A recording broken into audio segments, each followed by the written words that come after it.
एकनाथ शिंदे माझ्या मते थोड्या वेळात बोलणार आहेत. त्यांचं काय म्हणणं आपण ऐकूया, कारण आता ते बराच वेळ काही याच्याविषयी बोलले नव्हते आणि आता ते कदाचित माध्यमांसमोर येऊन बोलणार आहेत, तेव्हा त्यांची भूमिका ऐकणं खूप गरजेचं राहणार आहे. काय बोलतात शिंदे आपण ऐकणार आहोत थोड्या वेळात. सर, या सगळ्यामध्ये आपण बघितलं की तुम्ही ज्या थेट जाऊयात, एकनाथ शिंदे बोलतायत.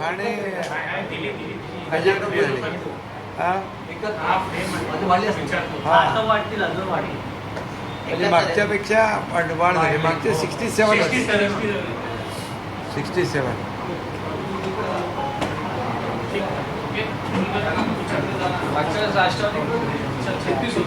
हां, कमी झाली ना.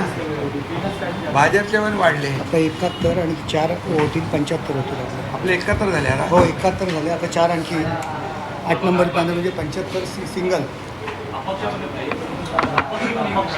तो तो वेगळाच आहे. Single largest 75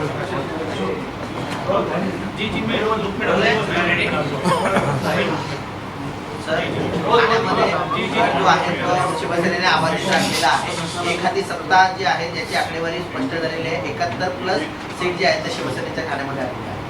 75 seat, 75. मुंबईकरांना, ठाणेकरांना, राज्यभरातल्या सर्व मतदारांना धन्यवाद देतो आणि आभारही मानतो. ठाण्यामध्ये आत्ताच माहिती आली मला की 71 जागा शिवसेना जिंकली आहे आणि आता 4ची मतमोजणी आहे. म्हणजे 75 जागा शिवसेनेच्या एकट्याच्या होतील आणि शिवसेना भाजप युती इथे आपली आहे. आणि गेल्या वेळेस 67 जागा होत्या. म्हणजे इथे क्लिअर मेजॉरिटी शिवसेनेला ठाणेकरांनी स्पष्ट बहुमत दिलं आहे. त्याबद्दल मी ठाणेकरांचं मनापासून अभिनंदन करतो, ठाणेकरांना धन्यवाद देतो. खरं म्हणजे एकंदरीत मुंबईकरांनाही मी मनापासून धन्यवाद देतो की मुंबईमध्ये देखील महायुतीला, शिवसेना आणि भारतीय जनता पक्षाला जे मॅजिक फिगर लागते, बहुमत लागतं, ते अगदी बहुमताजवळ आम्ही पोचलो आहे आणि बहुमत मिळेल आणि महायुतीलाच बहुमत मिळेल. राज्यभरामध्ये देखील सर्व महापालिकांमध्ये मेजॉरिटी महापालिकांमध्ये महायुतीचे महापौर होतील आणि एकंदरीत राज्यातलं जर समीकरण पाहिलं, वातावरण पाहिलं तर महायुतीच्या बाजूचं वातावरण राहिलेलं आहे. आणि ठाणे तर जिंकलं, कल्याण, डोंबिवली, उल्हासनगर, MMRमध्ये देखील महायुतीला चांगल्या जागा मिळालेल्या आहेत. मुंबईत देखील शिवसेनेने चांगली मुसंडी मारलेली आहे. सुरुवात चांगली झालेली आहे मुंबईमध्ये. त्यामुळे मुंबईत देखील भाजप आणि शिवसेना मिळून महायुतीचाच महापौर होईल. मला वाटतं आमचा अजेंडा जो आहे तो विकासाचा अजेंडा आम्ही राबवला. ही निवडणूक आम्ही विकासाच्या अजेंड्यावर निवडणूक लढवलेली आहे. काही लोकांनी ही निवडणूक भावनेच्या आधारावर निवडणूक लढवली, परंतु तरीसुद्धा या ठिकाणी महायुतीला लोकांनी कौल दिला आहे.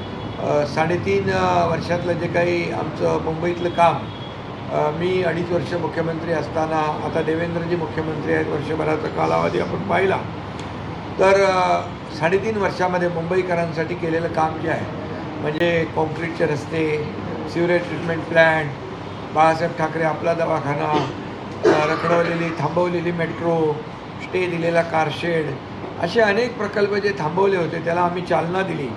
आणि 25 वर्ष ज्या लोकांनी मुंबई महापालिकेमध्ये सत्ता राबवली त्यांच्या विरोधामध्ये लोकांनी मतदान केलेलं आहे आणि मुंबईकरांनी विकासाला स्वीकारलं आहे. आणि म्हणजे ज्यांनी विकासाला विरोध केला त्याला नाकारलं आहे. आणि बरेचसे मुद्दे निवडणुकीमध्ये भावनिक देखील झाले. भ्रष्टाचाराचे गेल्या काही वर्षातले तेही मुद्दे लोकांसमोर आले आणि परफॉर्मन्स बेस या ठिकाणी लोकांनी निकाल दिलेला आहे. आता उबाटाने देखील 160 जागा लढवून मला वाटतं 60 जागा त्यांच्या आघाडीवर आहेत परंतु महायुती म्हणून आम्ही सत्तेच्या जवळ पोचलो आणि सत्ता महायुतीला मिळेल हा विश्वास आहे. त्यामुळे विकास हाच ब्रँड या ठिकाणी लोकांनी स्वीकारलेला आहे. डेव्हलपमेंट हा ब्रँड लोकांनी स्वीकारलेला आहे.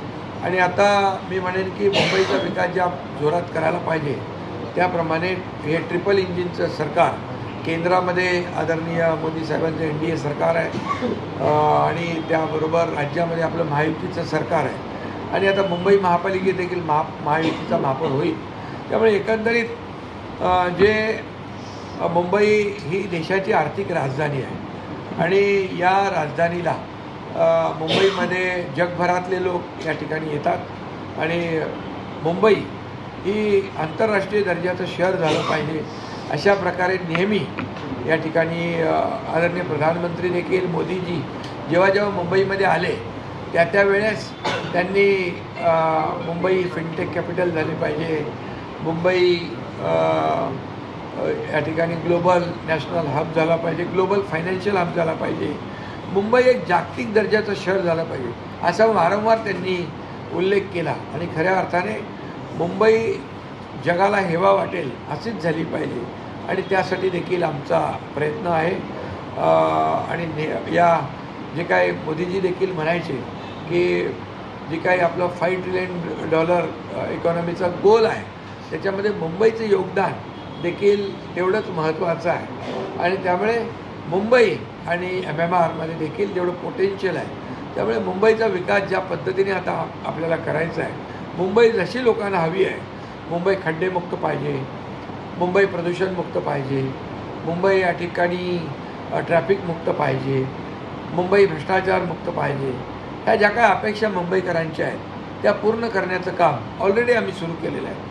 मुंबईमध्ये 2 फेजमध्ये मी मुख्यमंत्री असताना देवेंद्रजींनी आम्ही मिळून निर्णय घेतला की सगळे मुंबईतले रस्ते कॉन्क्रीटचे करायचे. आता तुम्हाला मी सांगतो, तुम्ही पाहाल मेमध्ये मोठ्या प्रमाणावर मेजर पार्ट कंप्लीट होईल. पुढच्या वर्षभरामध्ये कंप्लीट मुंबई खड्डेमुक्त होईल. सिवरेज प्रदूषित जी पाणी आपण असं सोडत होतो खाडी समुद्रामध्ये ते देखील STP प्लॅन्ट, इतके वर्ष STP प्लॅन्ट नव्हते, ते देखील आम्ही कार्यान्वित करतो आहे.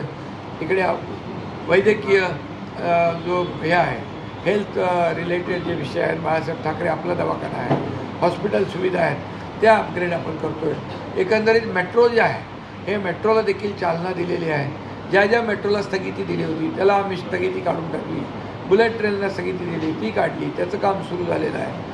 मेट्रो 3 आहे, मेट्रो 2 आहे, मेट्रो 2A आहे, मेट्रो 7 आहे.